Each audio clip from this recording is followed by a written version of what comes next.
This week's 48 Hours investigates the murder of an Iowa mother. In 2022, Angela Prichard was shot and killed by her husband, Chris. Before her death, Angela repeatedly called police claiming he stalked, harassed, and threatened her. Her family says her death could have been prevented. Jonathan Vigliotti gives us an early look at his 48 Hours report. This woman was the key witness to a murder. 911, where's your emergency? Her own murder.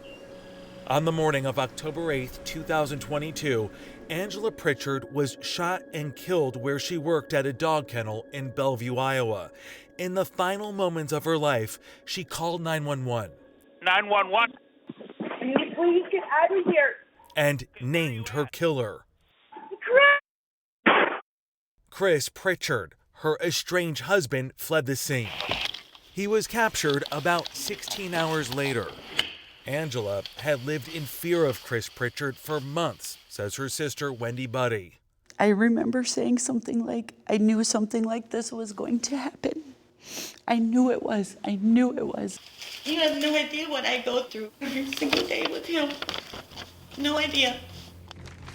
Wendy says Angela documented her husband's escalating rage on brightly colored sticky notes, her diary of domestic abuse. He's been stalking me and watching me.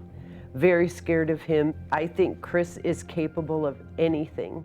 This is your worst nightmare. Yeah. Everything you've been trying to prevent come true.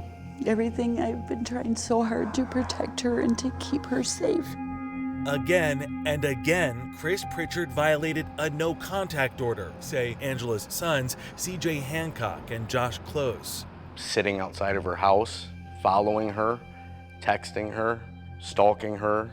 And again, they say, the local Bellevue police failed to arrest him. They said that they'd tell him to knock it off or have a talk with him. Nothing was done, and she was terrified. He got her. He got to her. What do you do when nobody's willing to help you? Wow. Well, Jonathan Vigliotti joins us now. Jonathan, good morning. So let me ask you, what happened to Chris Prichard in the end?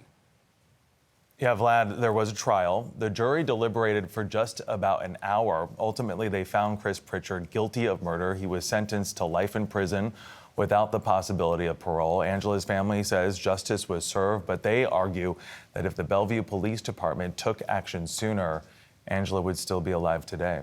I was struck by what the sister, were you going to say what the sister said? Yep. What do you do when nobody is willing to help you? Why wasn't he arrested after violating those orders?